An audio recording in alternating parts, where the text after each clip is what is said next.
been talking about tracking in the woods and in the fields and observing nature and communicating with the earth on those levels. But when people come to the beach, they see beach houses and sand dunes and jetties and shells, and they never think about the animals that live on the beach areas or underneath our beach houses. There's a whole array of animals that escape detection unless you know how to read deeper into the beaches than just the sand and the seashells and the waves. Let me show you what I mean.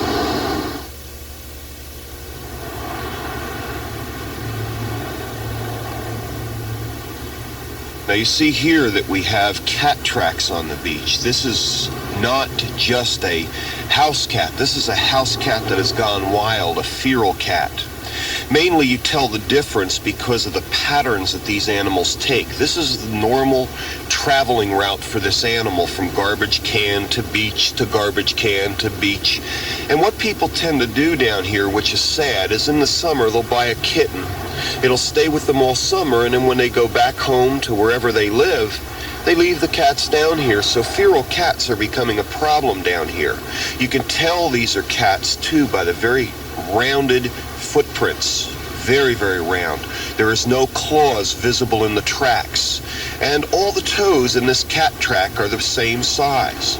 We're going to go from here, and just a short distance over, there's a set of fox tracks coming through. Here we have fox tracks. They're different in size and shape than the feral cat tracks. Fox tracks tend to be egg-shaped, like all members of the dog family. The toes are all the same size. They exhibit some claw marks and various tracks along here. They have a longer stride. Now, these foxes live here summer or winter. They skirt the dunes in search of mice and birds and other things. Sometimes can even be seen in the early morning or late in the evening on the surf line, scavenging the beaches. Like the other animals that live here, they've adapted to man. They live right under his houses or under wood piles, and they come out at night when most people are asleep, and they're here all the time. The tracks, of course, is his signature. This tells us what he's doing, where he's going, and it's evidence that there's a lot of foxes down here. This whole dune area is just full of fox tracks. Let's go on and see some more.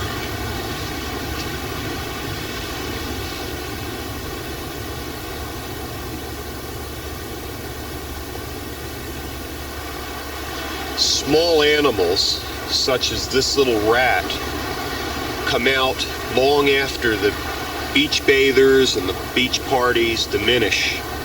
Theirs is the world of night. Here we see evidence of a small rat pulling a seashell along the sand. The shell apparently has been too big for him to pull. You'll see his rear feet here, front foot here, and here is where his tail hits.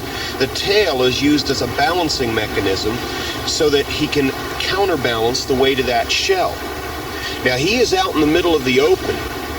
Could be foxes around or weasels or anything else on this beach that could prey upon him. So what he's doing is he's very nervous, and he is going right back along this trail to his little rock house. Lives right within those rocks at the far end of the beach.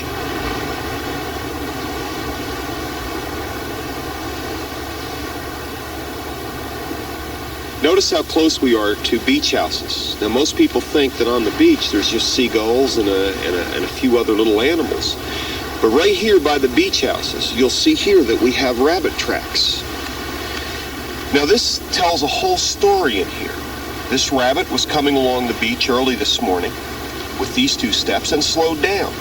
Then for some reason on the next sequence, he takes off and he gives a great big leap. Notice how the back end of the tracks are blowing out. Now you got to remember with a rabbit that these two tracks are the rear feet, these two are the front, and he's going in this direction. He's going right up along in here. A rabbit moves in a galloping pattern, much like a running horse would do. You'll notice that a set of rabbit tracks are walking right alongside the dune here. These were made sometime early this morning. About 12 hours earlier than that, you'll also notice that a fox has walked by. This seems to be a major trail or run area where the animals tend to feel secure. You'll also notice that there's a lot of people tracks that seem to walk by those tracks and not even observe them. This is what you must learn to do, is to look at the etchings and the signatures in the earth, no matter if it's beach or woods or forest, wherever.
There was two teachers in my life that made some of the biggest differences in the way I observed. One was grandfather, and one was an old fisherman. Grandfather and the fisherman, at the times that they taught me, did not realize they were teaching me. Grandfather was the first. And he taught me this lesson in a very positive way. I was about 15 years old. I had been with grandfather nearing 8 years. You know how sometimes you get so close to somebody that you don't see what they're all about? You overlook some of the most miraculous things about them because you're so close to them? Well, this is the way it had become with me and grandfather. Certainly, I recognized him as a teacher and all the fascinating things that he taught me. But I failed to recognize some of the daily habits that he had that went by unobserved. This one time he taught me, I don't think he realized he was teaching me one of the most profound lessons in my life. I was in the Pine Barrens alone. I was going to be there a week. And that particular morning, I woke up, and as usual, I went down toward the stream to meditate, to pray, and to relax before the day began. In fact, it's the same stream the camps use today. I sat on this little knoll, watching that stream as the sun rose, watching the mists, the beauty, the cedar forest. And I caught a movement out of the corner of my eye. And to my delight, it was grandfather. I didn't expect him for a week. I was ecstatic. And at first I wanted to run to him. But then for some reason, I just sat there and watched him. Certainly, I know he knew I was there. Little escaped grandfather, especially somebody so close. The concentric rings and movements of birds and things like that would certainly draw attention to me. But I watched him. And for some reason, I watched him through different eyes than I ever had before. It was almost like I didn't know him. And as he drifted down toward that stream, the only way to describe it was like he was entering the holiest of temples. I was so close that I could see his expression on his face. It was utter rapture. And he went to that water and stood there for a long moment, searching it up and down, looking at the mists, the cedar swamps. And then he bent over and he touched the water. And the water seemed to respond. And he gazed into it, and then he began to pet it.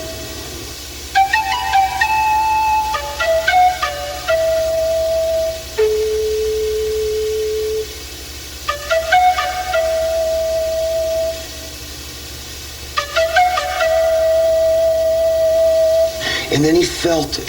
And he ran his hands into it and held it aloft, and I could watch it trickle down and dazzle in the sunlight. And I also caught the tears in his eyes. I was amazed.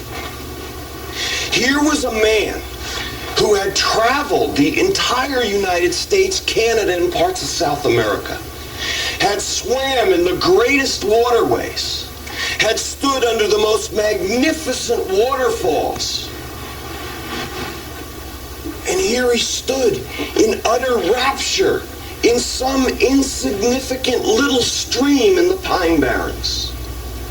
What followed that was a slow and elegant baptism into that water. It shocked me. It shouldn't have. It shouldn't have. Because this was nothing different than Grandfather ever did. He was like that with everything. I would hand him a cup of water, and he would take that cup, and he'd look at that water, and he'd move it, hold it up to the light, close his eyes, and he'd smell it, and then he'd taste it. He would put a wine taster to shame. No matter how thirsty, all water was savored. He would walk through the woods and touch the bark of a tree. Constantly, he was going through the landscape. His senses were in total rapture. He would fondle leaves. He would fall to the ground and part the soil and smell it. I remember once watching him. He was intently watching some sort of a bird that I couldn't see. And he looked and he was watching him like it was the rarest thing on earth, but I couldn't see the bird. I knew it was a bird. I heard it jumping around. And I was watching him watching this bird. And I'm talking a lot of time passed, 20, 30 minutes. Finally, I stalked over to him. I said, "Grandfather, what are you watching?" He said, "Robin." A robin? That bird's like as common as dirt. I said, "What's so interesting about it? What's so different?"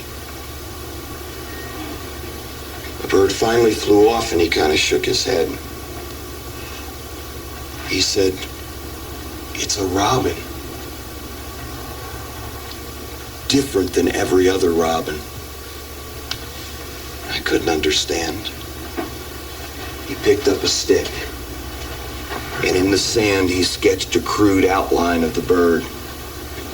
And he handed me the stick and he said, "Grandson, fill in all 38 black marks on that robin. One or two, maybe. 38. What color are robin's eggs? They're not robin blue. There's 4 or 5 colors in them. What color are the spots on robin's feet?" And he went on and asking me more and more and more questions about a robin that I could not answer. And he said to me, "That's why I look at the robin, to know it." But I learned that day from him something he did so commonplace. I saw for the first time in almost 8 years. Years later, long after Grandfather had gone back to Mexico, I had just come back from a long trip. I had been gone almost a year. I decided I was going to go to the beach, the ocean. I hadn't seen the Atlantic in nearly a year. And I went down in the darkness, and I sat on the beach and I awaited the sun to rise. And as the sky grew light, I looked down from me, and not too many feet away was an old fisherman, sitting on his chair, watching the tip of his pole. The guy looked like that he had sat there for centuries.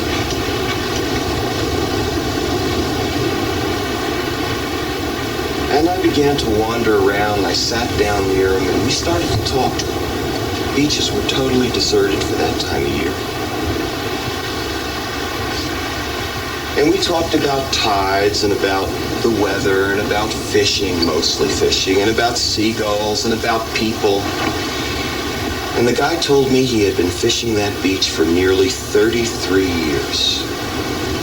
And I immediately perked up. Wow. I mean, fishing was his first love.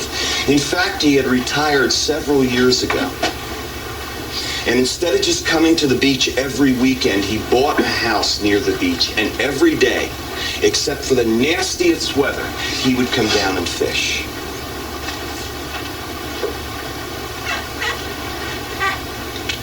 And our conversation drifted off. I went back to waiting for the sun to come fully up. He went back to watching the tip of his fishing pole.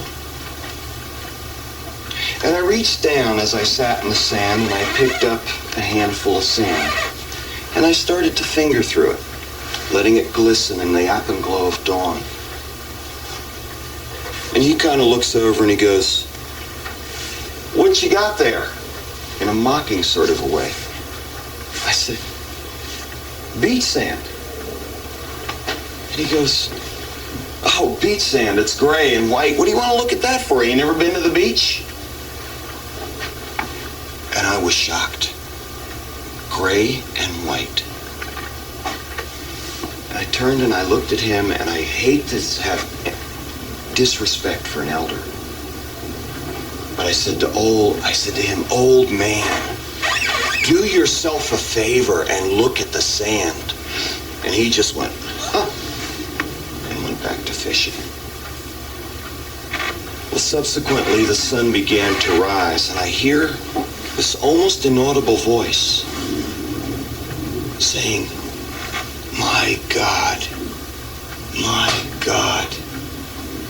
And I looked over at the fisherman, and he had a handful of beach sand, and he was fingering through it with a pained expression on his face, going, "My God." The sun came up, and I turned to leave, and I turned and I was going to wave goodbye. He didn't see me. He had a bluefish in his hands, a fish that he loved to catch. And he held it up toward the sun, and he was looking at it. I could see that sun glistening off that fish's back and off the tears in his eyes. I thought to myself, the horror. Here's a man who had fished this beach for 33 years, and for the first time today, he is seeing a bluefish. For the first time this morning, he is seeing the beach sand that he walked on. How horrible to be that close to death and never having seen anything. I know what was going through his mind. The words of Marcus Aurelius. It is not dying that a man should fear, but a man should fear never having lived at all. Realizing that the man was past retirement and had never really lived. He taught me. He taught me in a very profound way of what not to do, of what not to do. I wonder how many people go through life and never feel the wind in their hair, never really feel the sunshine, have never really felt rough bark or bent down and smelled the earth.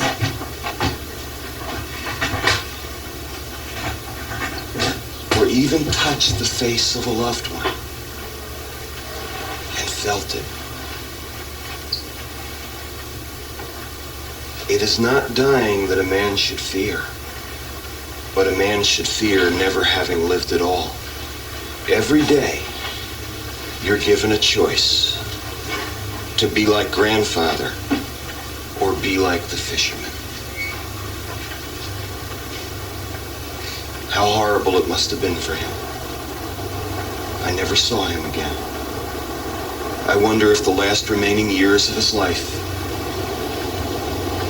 he finally began to saturate his senses. He finally began to know sensory rapture.